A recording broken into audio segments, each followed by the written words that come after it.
PJ-10600, name Cielo Deabanico, 29 years old, single, college graduate with local domestic helper experience.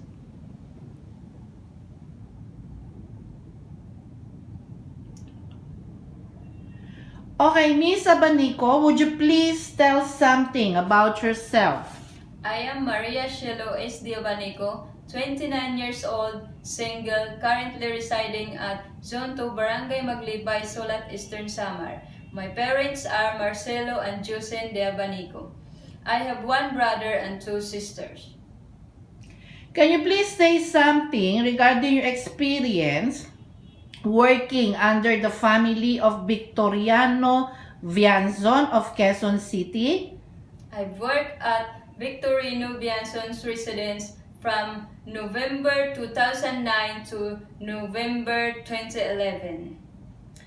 2 adults and 1 kid with a 6 years old. My main duties are cooking, cleaning, washing, ironing.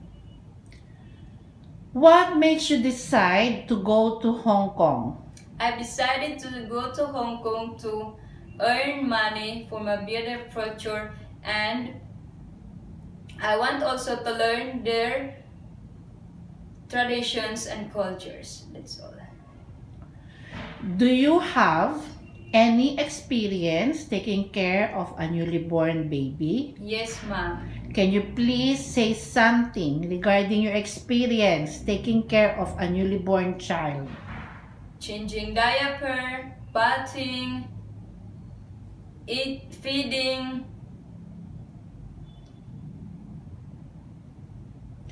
If, for example, the baby keeps on crying non-stop and both employers are not at home during the day, how are you going to handle the situation?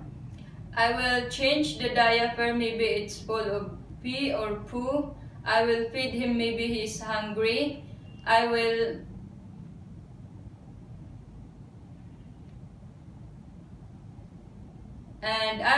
if the baby is still crying, I will call the employer to report about what happened. I will call the employer if it is still crying and report the child what is happening.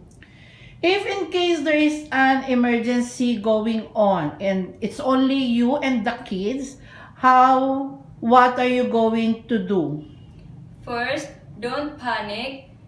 Make sure that the kids are safe and go in the safe place and tell the employer what is happening inside the house. How do you interact to a 3-year-old toddler? I will play with games, make some, like for example, puzzle game. I will sing nursery rhymes or the alphabets and whatsoever. How can you tell that a child is not feeling well? Maybe he's not in a good mood. He can easily cry. And I will touch her forehead if it's too high in temperature. I will check also her body temperature if it's high or low. That's all. If, for example, the child that you are supposed to take good care is still adjusting and doesn't want to go with you, always keeps on crying, what are you going to do? First, I will observe her behavior, and then later on, I will ask what does she like or she wants. Do you believe in spanking a child? No, ma'am. How would you discipline your employer's child if he is very naughty? I will Tell him that don't do that because that's bad. Do the right only and what is pleasing to the Lord. Thank you. If, for example, it is your day off, then one of the kids that you are taking care of becomes sick and no one to help your employer, what are you going to do? I will postpone or cancel my day off. Then I will help my employer. To.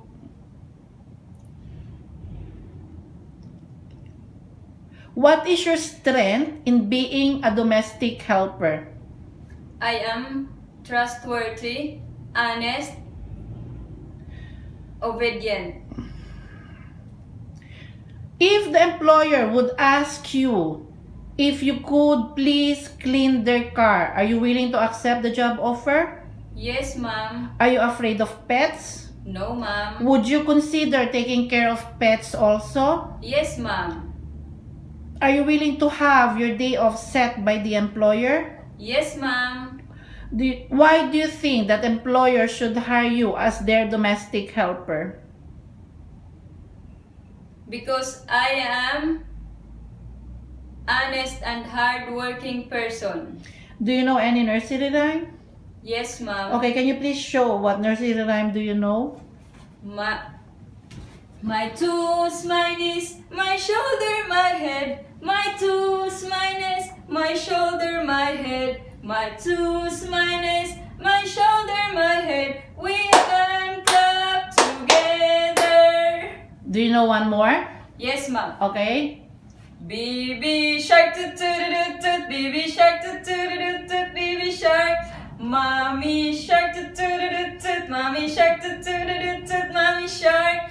Daddy shark, toot toot toot toot. Daddy shark, toot toot toot toot. Daddy shark.